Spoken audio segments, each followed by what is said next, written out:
And you just play with it for a while.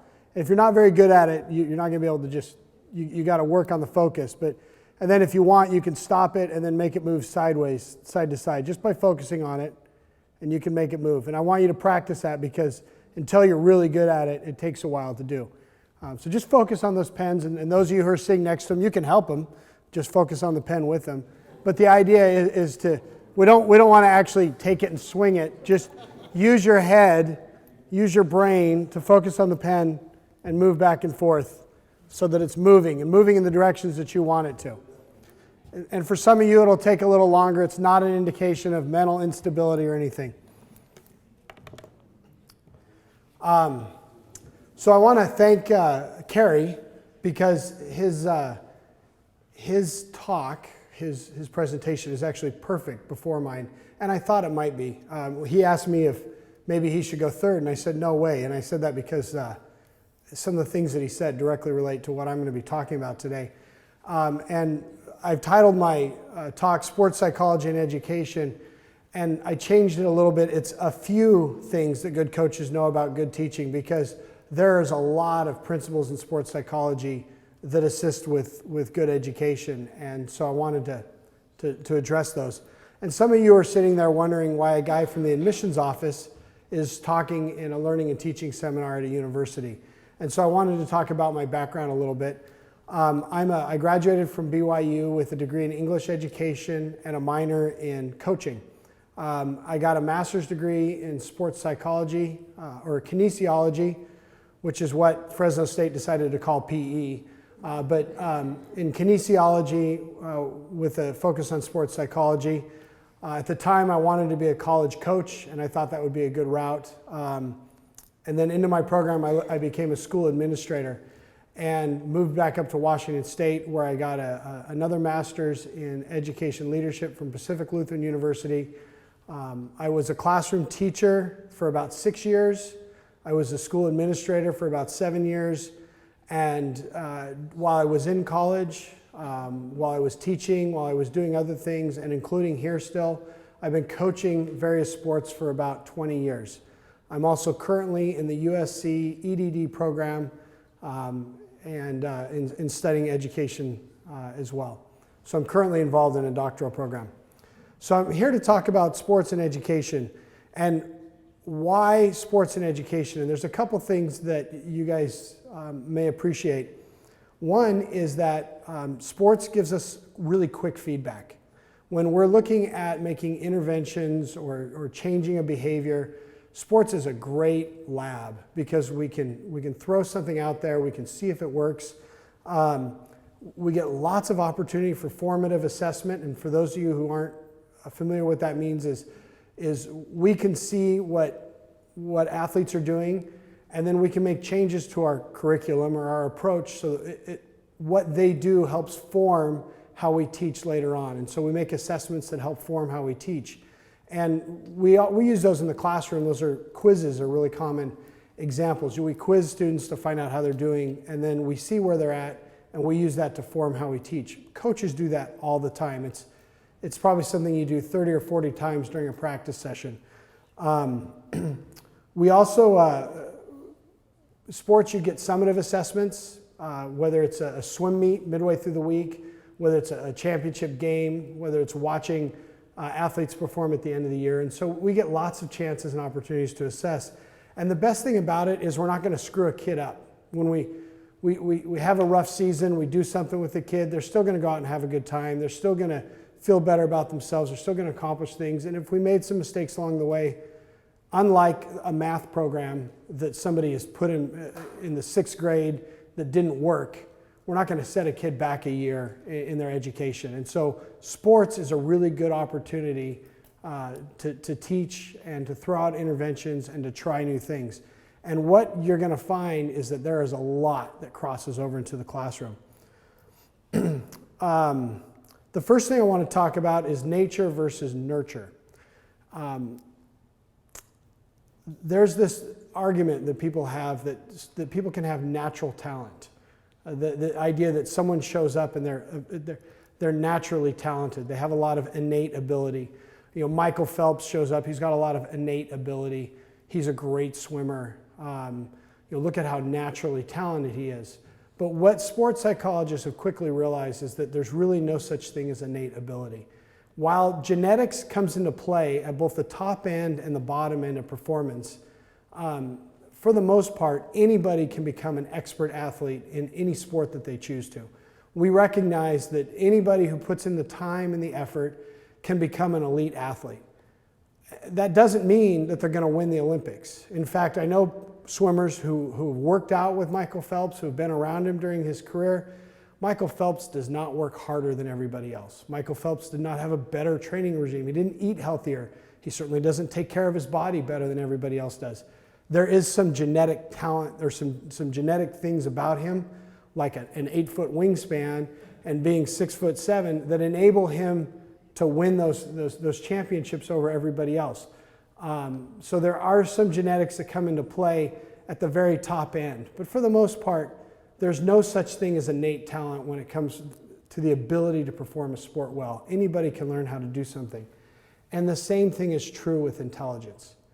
The idea that we have innate intelligence, that somebody is smart or not smart, is really dangerous, because what it does when we look at education is it blames the victim.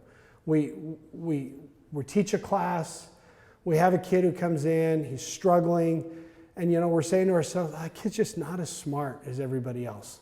And the reality is, we're not teaching. He hasn't had the learning environments, the social constructs around him, the support systems that he needed or she needed to be successful.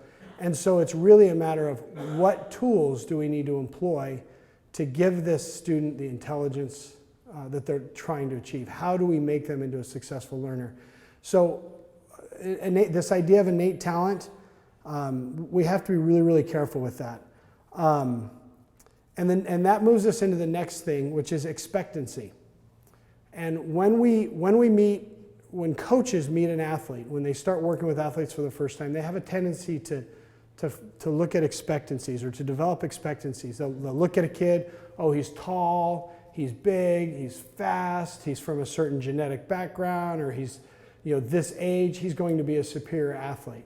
We'll look at another kid, he's small, he's a little shorter, he doesn't have the right race, he's not going to be as successful, maybe he's a little bit younger. And what we find right away is that coaches start coaching towards expectancies. They expect that one athlete will do better, they coach towards that expectancy. They expect that another athlete will do better, they start coaching towards that expectancy. And that becomes really dangerous, because when we start coaching towards expectancies, then athletes have a tendency to perform towards those expectancies.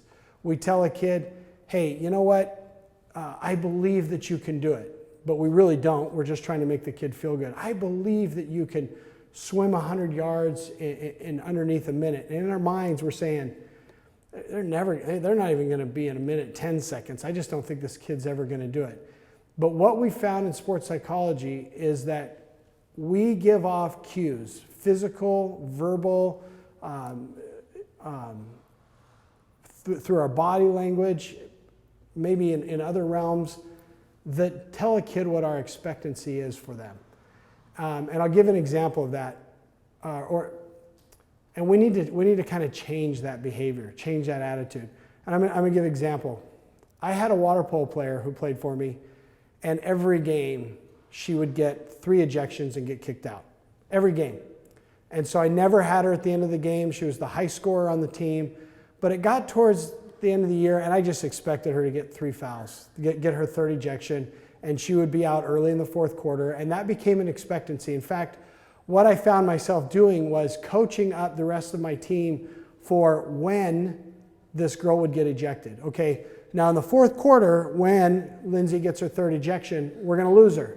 And that is the way I coached.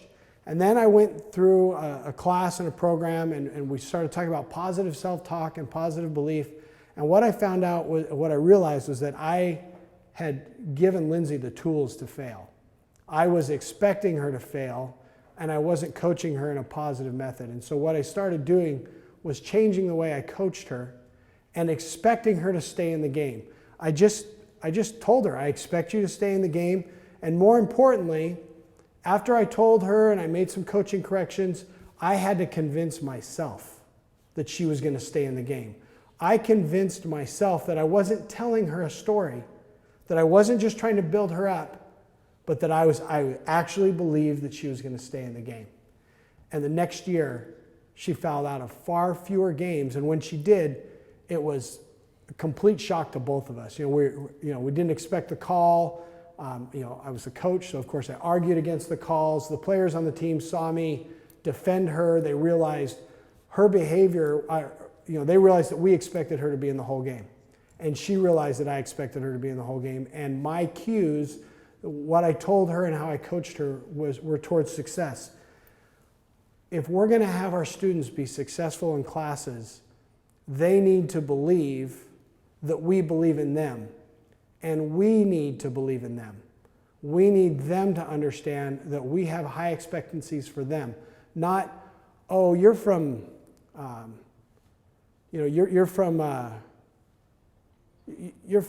country that doesn't perform especially well in math courses, so I don't really expect you to do that well. We can't approach it from that standpoint. Now that brings us to these pens. Now, who was able to move their pen around? Okay. Now, all you had to do was put put mental thought into it, and you could move it, right? Move it back and forth and do whatever you want with it. That is because we physiologically do things that we mentally try to accomplish. When we see ourselves doing something, we visualize ourselves doing something, we can make things happen. But we don't make things happen by magic. We make things happen because, yes, we're actually moving our hand to make things work that way.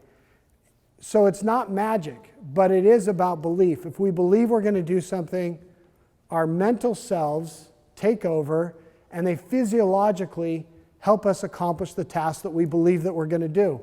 So when we believe in somebody, we physiologically begin to do things that encourage the students or the learners to do what we believe that they can do.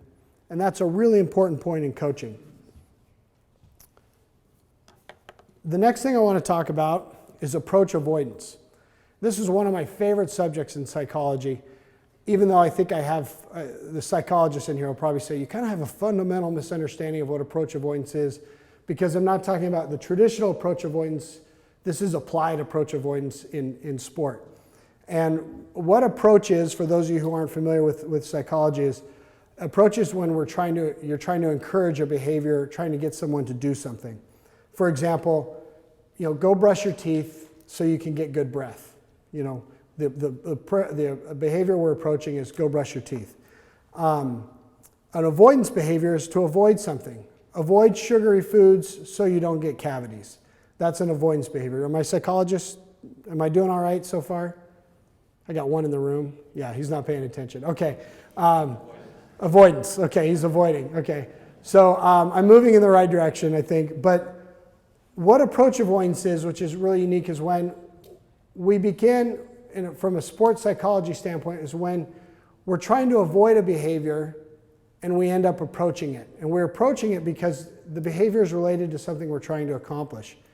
And I'll give you an example. You're riding your bike down the road and there's a pothole. Now, we live in Laie, so there's potholes in different places. If you're riding your bike down the road and there's a pothole and you look at the pothole and you focus on the pothole, even if you're trying to avoid the pothole, what's going to happen? You generally run into the pothole.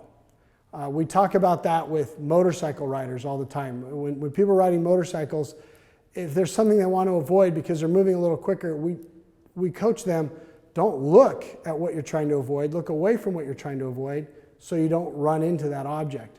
Multiple times I run into the little bumps on the road that mark fire hydrants and different things around campus because I focus on them when I ride by them, and I have a tendency to run over them.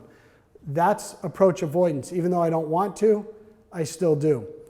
And one of the things that I learned when I was coaching one of my swim teams is I was telling my swimmers, I need you guys to not breathe after you do a flip turn. Don't take a breath right off the wall. If you do, you lose all your momentum, you lose your streamlining, you lose your speed, you lose your ability to go to maximum speed off the wall. The walls are really important. And those who've been with me on a pool deck know that this is a mantra. I teach it and I teach it and I teach it. And I used to teach, don't breathe off the walls. But one of my swimmers raised his hand in practice one day. He said, "Coach, you're always telling us to avoid negative thought.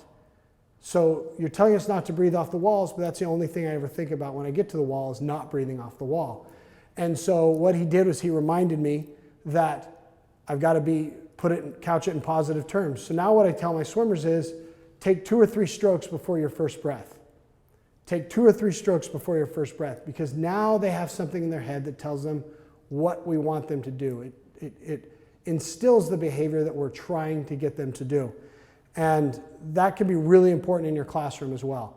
When you start talking about avoidance behaviors, things like, don't forget to turn in your weekly journal, should turn into turn in your weekly journals, or turn in your journals on Thursday, or don't dump chemicals down the sink.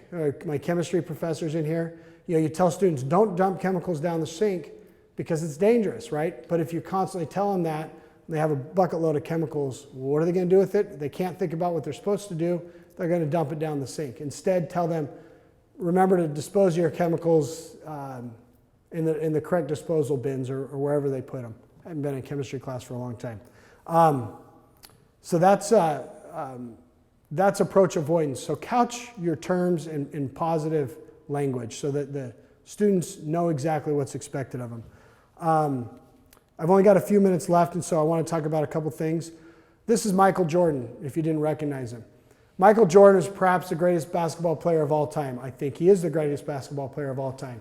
He is also maybe the worst NBA coach in the history of the NBA. If those of you, there's a book about what a bad coach he was. People who are experts in a behavior, expert in sport, they're terrible coaches in general. And they're terrible coaches because they lack the ability to see the component parts of their discipline, of what they did. They have good motivation, they had good foundation, good fundamental skills. Everything worked for them to become great athletes. And a lot of times they forget what makes them great. It's important, because you are experts in your disciplines, that you don't forget to break up items into component skills. And component skills are essential to helping students understand. We've talked about scaffolding a lot, and I'm running out of time, so I'm going to make this quick. But it's really important that you break things down into component skills to avoid cognitive overload. What happens is students start hearing too many things and they get confused. And I'll give you a quick example. In water polo, we talk about, it's a ball sport, okay? There's a ball, there's goals, there's passing, there's shooting, there's teammates, you throw it to the goal, it's a lot of fun. But when you throw swimming into it, it quickly becomes overload. I've seen great athletes, you throw them in the pool to play water polo and they drown, they're gonna die, because now there's something called extraneous overload involved. When there's extraneous overload, they're trying to survive being in a pool and people trying to kill them, and now they can no longer have fun with the ball sport that they normally would enjoy. Let me talk about accounting. In accounting, we've got formulas, application, and format. I see Bishop Watkins in here, and he's like, big on format, okay? So you've got formulas, application, and format. That's an appropriate challenge until we throw in formulas, application, format, EIL, and cultural differences to accounting, and now it's really easy to get cognitive overload, where now the students are going to struggle because they've got all this extraneous information coming in, and so they get a little bit overloaded. And so we need to really be careful to avoid cognitive overload by scaffolding, breaking things up into component parts, and helping students go step by step, understanding that in an accounting class, 60% of your students, they're receiving an appropriate challenge, but 40% of your students may be suffering from extraneous elements that are causing overload. I'm going to wrap up with one thing, and I wanted to bring this up because Carrie did as well. There are optimal levels of arousal that we're trying to achieve in our classroom. If we're really boring, we're not going to get students to perform well. If we just get them woken up, we're going to start moving them in the right direction. But we can also start putting too much stress and anxiety on a learner. And so we need to be really careful. And it's related to what Carrie was talking about. So even though I'm going to miss it, my full conversation on it because I'm out of time, I wanted to show it. So in summary, intelligence, like talent, is something that can be gained and learned. It's not innate. We have to believe in all of our students. We need to really believe in our students' ability and their potential if we're going to get them to perform at their very best. If there's one thing I want you to go away from this talk with, it's that belief in other people can get them to perform, and that positive self-talk can help them to perform. We have a lot of great students here. We're trying to bring in more great students all the time, and we know that there's struggles when we start bringing in students from all these different areas. You are the links that help us make them successful, and so I encourage us to keep working towards achieving better learning environments and getting more students out of here in a beneficial way so that they can benefit where they come from in their home countries. Thank you.